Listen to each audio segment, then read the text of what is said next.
Hello hello யாருங்கண்ணா? Hello போதும் பொண்ணு இல்லைங்களா? போதும் பொண்ணு ஃபோன் பண்ணிருந்தீங்களே நீங்கள்? நீங்கள் இருக்கேன். நீங்கள் தான் ஃபோன் பண்ணீங்க. யாருன்னு கேட்டால் என்ன யாருன்னு போதும் கேட்குறீங்க? பொண்ணுக்கு நீங்கள் என்ன வேணும்? போதும் பொண்ணுக்கு நீங்கள் என்ன வேணும்? வீட்டுக்காரங்க. வீட்டுக்காரு எல்என்டி லோன் வாங்கிருக்கு தெரியுமா தெரியாதா உங்களுக்கு? உங்கள் வீட்டுக்காரம்மா லோன் வாங்கிருக்கு தெரியுமா தெரியாதா? ஆமாங்க. பணம் யார் கட்டுவாங்க? பணம் கட்டுங்க, நாங்கள் தான் கட்டணுங்க. ஏன் கட்டல? இந்த ஊரில் தான் ஆஸ்பத்திரிக்கு போகணுன்னு சொல்லி அன்றைக்கி உங்களுக்கு கூப்பிட்டு சொன்னோம். நீங்கள் தான் கேட்டீங்கன்னு நினைக்கிறேன். என்னண்ணே? இந்த மாதிரி உடம்பு சரியில்லைங்க பையனுக்கு, ஆஸ்பத்திரிக்கு போயிருக்குங்க. அது இன்னும் 2 மாதம் இருக்குதுங்க, முடிஞ்சிட்டு கட்டிக்கலான்ட்டு. ஃபோன் மட்டும் ஃபோன் எடுக்க மாட்டேங்கிறீங்க. எப்போங்க? எத்தனை டைம் உங்களுக்கு ஃபோன் பண்ண தெரியுமா? ஃபோனை எடுக்க மாட்டேங்கிறீங்க. ஃபோனு தான் எடுத்து பேசிட்டு தாங்க சார் இருக்குது. ஃபோன் எடுக்காமல் இருக்கிறாங்களா? அன்னைக்கு பேசிட்டு தானே இருந்தீங்க. பேசணும், அதுக்கப்புறம் இடையில கூப்பிட்டு நீங்கள் ஃபோன் எடுக்கலாம். ஏதோ ஒரு வேலையாக இருந்திருப்பாங்க, அதனால எடுக்கலைங்க. மற்றபடி நான் பேசிட்டு தானே இருக்கிறோம். சரி இந்த சரி 83,000 என்ன பெண்டிங் இருக்குது? என்னதான் இருக்கு? என்ன பண்ணாட்டு இருக்கு? 83,000 என்ன ஐடியா? ஐடியா இருந்தால் இன்னும் 2 மாதம் முடிஞ்சோன்னா கட்டிடலாங்க.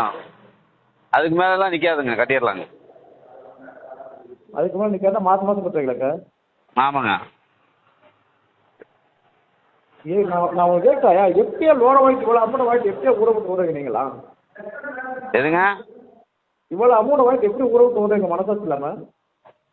சார் கட்டிடலான்னு சொல்லியாச்சு, 2 மாதம் முடிஞ்சோடனே கட்டிக்கிறேன்னு சொல்லியாச்சு. சரி கோவம் வருதா சார்? எதுங்க? கோவம் வருதுங்களா உங்களுக்கு? ஃபோன் வருதுங்களா? கோவம் வருதான்னு கேட்டேன். கோவம் வருதான்னு கேட்டேன். ஃபோன் வரலைங்க, நான் பொறுமையாக தானே சொல்லிட்டு இருக்கிறேன்.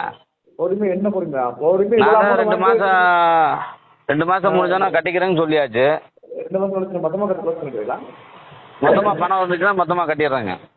மொத்தமாக என்ன என்ன என்ன பண்ணுறீங்க? மொத்தமாக பணம் வருது அது 83,000 என்னமோ பண்ணுறேங்க. என்ன பணம் வந்துச்சுன்னா மொத்தமாக கட்டி விட்டுறேங்க.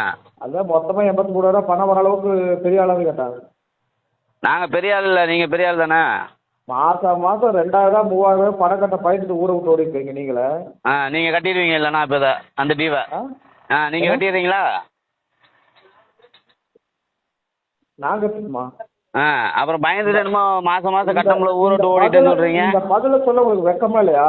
உங்களுக்கு வெக்கமா இல்லையா? கட்டமுல்லன்னு சொல்லி எனக்கு சொன்னோமா சார்? 2 மாதம் கட்டிடுறோம் தானே சொல்கிறோம் முடிச்சுட்டு. லாஸ்ட்டாக பணம் கட்டி எத்தனை மாதம் ஆச்சு? எத்தனை மாதம் ஆச்சுங்க? 6 மாதம் டைம் கேட்டிருக்கீங்க சார். 6 மாதம் டைம் கேட்டு நோட்டீஸ் போட்டு சீல் வச்சு வந்திருக்குதுங்க. சரிங்களா? நான் 2 மாதம் முடிஞ்சோன்னா கட்டுறேன்னு சொல்லியிருக்கிறேன். மறுபடியும் என்னமோ அது கட்டுறதுக்கு இது இல்லையா அது இல்லையான்னு கேட்குறீங்க. எப்படியும் தெரியாம எப்படியும் நாங்கள் தான் இப்போ 2 மாதம் கழிச்சு நான் உங்களுக்கு கட்டிக்கிறேன்னு சொல்லிடுறேன்ல. எப்படி உனக்குலாம் கோவம் வருதுன்னு கேட்குறேன். அப்புறம் ஏன்னா உங்களை என்ன கோவம் வருது? ஒரு 2,000 3,000 பணம் கட்ட முடியல, நம்மளால பணம் கட்ட துப்பு இல்லை, கையில் ஆகல, என்ன கோவம் வருது? இப்போ நான் கை கால் இல்லைன்னு நீங்கள் கட்டிக்கிறீங்களா?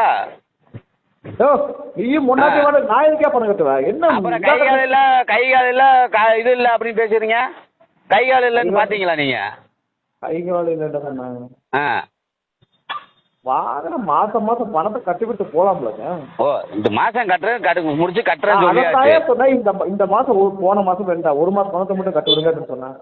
பணம் இல்லைங்க சார். நான் இந்த 2 மாதம் முடிச்சா நான் கட்டிக்கிறேங்க சார். சரிங்களா? அதுக்கு மேலே என்ன பணம் இல்லைண்ணா வாங்கின ஒருத்தர் எப்படி இல்லைன்னு சொல்கிறீங்க? ஏங்க இருந்தால் தாங்க சார் இல்லைன்னு இருக்குன்னு சொல்ல முடியும். இல்லைன்னா இல்லைன்னு சொல்ல முடியும். உங்களுக்கு உடம்புல ஏதாவது பிரச்சனை, கை கால் ஏதாவது பிரச்சனையா இல்லை ஏதாவது ஹேண்டிகேப்டா நீங்கள்? என்னங்க எனக்கு ஏதாவது பிரச்சனையாக இருந்தால் நான் வந்து ஹேண்டிகேப் ஆகணுமா? ஆமாம், உடல் ஊனமுற்றவர்களாக இருந்தால் சரி ஓகே. அவர் வந்து படிக்க இருக்காங்க, கஸ்டமருக்கு வந்து கை கால் இல்லை, கைகள் விளக்காம போச்சு ஏதோ சொல்லுவார். நல்லா தான் பணத்தை கட்டி விட்டு போகலாம்ல சார்? இங்கே வாங்க சார், 2 மாதம் வரைக்கும் டைம் கேட்டுங்க சார். நான் வந்து 2 மாதம் கழிச்சு உங்களுக்கு கட்டிடுறேன். சரிங்களா? இல்லைன்னா சொல்லலை, கட்டிடுறேன்னு சொல்லியாச்சு. யார்கிட்ட டைம் கேட்டுருக்கீங்க? யார் உங்கள் ஆஃபீஸுக்கு நோட்டீஸ் அனுப்பிச்சுட்ருக்கு. நோட்டீஸ் அங்கேருந்து சீல் வச்சு வந்திருக்குதுங்க. நோட்டீஸ் யார் அனுப்பிச்சுவாரு? உங்கள் ஆஃபீஸில் அனுப்பிச்சாங்கங்க. அது எதுக்கு அனுப்பிச்சுருக்காருன்னு சொல்லுங்க. கோர்ட்டுக்கு வந்தீங்களா நீங்கள்? எதுக்குங்க? நீங்கள் திருப்பூர் கோர்ட்டுக்கு வந்தீங்களா? இல்லையா. அப்போ திருப்பூர் கோர்ட்டுக்கு வராமல் அப்புறம் நான் டைம் கேட்டிருக்கேன்னா அது வக்கீல் நோட்டீஸ் எங்கள் ஆஃபீஸில் வந்தது. நீங்கள் வந்து திருப்பூர் கோர்ட்டில் சட்ட மாதிரி சொல்லிட்டு போகணும். அதை பண்ணாமல் நான் டைம் கேட்க நீயா மனசில் நான் டைம் எடுத்துக்கிறேன், அதை எடுத்துக்க நீங்களா என்ன சொல்லிட்டா என்னங்க பண்ண முடியும்? திருப்பூர் கோர்ட்டில் சொல்லணுமா? என்ன சொல்லணுங்க? வக்கீல் நோட்டீஸ் என்ன வந்திருக்குது? சொல்லுங்க, அதாவது 6 மாதம் டைம் கேட்டிருக்கேன்னு போட்டிருக்குதுங்க. நாங்கள் போட்டிருக்குறோம். இந்த மாதிரி எங்கள் உடம்பு சரியில்லைங்க, இந்த மாதிரி ஊருக்கு போகிறோன்னு சொல்லி நாங்கள் 6 மாதம் டைம் கேட்டிருக்குறோம். சரிங்களா? அது வந்து உங்கள் ஆஃபீஸுக்கு போயிட்டு சீல் வச்சு தான் வந்திருக்குதுங்க. இப்போ பார்த்தீங்கன்னா இன்னும் 2 மாதம் முடிச்சோன்னா உங்களுக்கு கட்டி விட்டுறேன். பொறுத்தீங்க இன்னும் 2 மாதம் போட்டுருக்கோங்க. இதெல்லாம் ரொம்ப கேவலமான குழப்பம், கேவலமான குழப்பம் இதெல்லாம். இந்த மானகட்ட குழப்பம்னு சொல்லுவாங்க அந்த மாதிரி. எனக்கே இந்த மானகட்ட குழப்பம் ஏன்டா வாங்கணுன்ட்டு தான் நான் ஃபீல் பண்ணிட்டு இருக்கிறேங்க. அதனால தான் உங்கள்கிட்ட பதில் சொல்லிட்டு இருக்கிறேன். நீ 2000 வாங்கி வச்சுக்க, 2000 வாங்கிட்டு ஊரை விட்டு ஓடிக்க, 90000 வாங்கிட்டு ஊரை விட்டு ஓடிக்க நீ. அதனால தான் நான் வந்து வாங்கிட்டு 90000 வாங்கி அதுக்கு தான் இதை வேண்டாம் வாங்கணுன்ட்டு இப்போ யோசனை பண்ணிட்டு இருக்கிறேன். என்ன வாங்கி செலவு பண்ணல, வாங்கி வேற வேணாச்சும் கொடுத்துட்டீங்களா? அதெல்லாம் உங்களுக்கு தேவையா? கட்டுறேன்னு சொல்லியாச்சுல்ல. நான் வாங்கி வாங்கி கீழே போட்டேன், நான் கீழே போட்டேன், வேற யார்கிட்ட கொடுத்தா நீங்க எனக்கு விட்டுருவீங்களா? என்கிட்ட கேட்க மாட்டீங்களா? என்னையா ஒரு என்னங்க பேசிட்டு இருக்கிறீங்க? வாங்கி கீழே போட்டேன்னா நீங்க என்கிட்ட தானே கேட்பீங்க. எப்படிங்க பேசுறீங்க நீங்களா? கொஞ்சம் கூட வெட்டமெல்லாம் எப்படிங்க பேசுறீங்க? சத்தம் போட்டு சொல்லியாச்சு, 2 மாசம் கழிச்சு கட்டுறேன்னு சொல்லியாச்சு இல்லைங்க சார். விடுங்க. கேவலத்தோட உச்சகட்டம் தெரியுமா? இதெல்லாம் கேவலத்தோட உச்சகட்டம். அதான் உங்க பணத்தை வாங்கிட்டு இப்ப நான் இருக்கிறதுனால நான் இப்படிதான் பேசுவீங்க.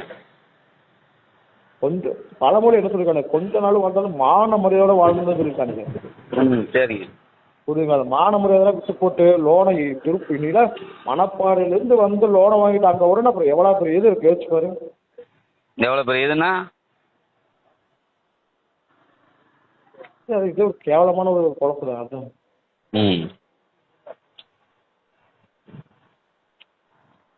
உங்கள்கிட்டலாம் பேசினா உங்கள்கிட்ட கருத்தில் எங்களுக்கும் பிடிச்சிக்கோங்க. சரி வைங்க, இப்போ பேசாதீங்க.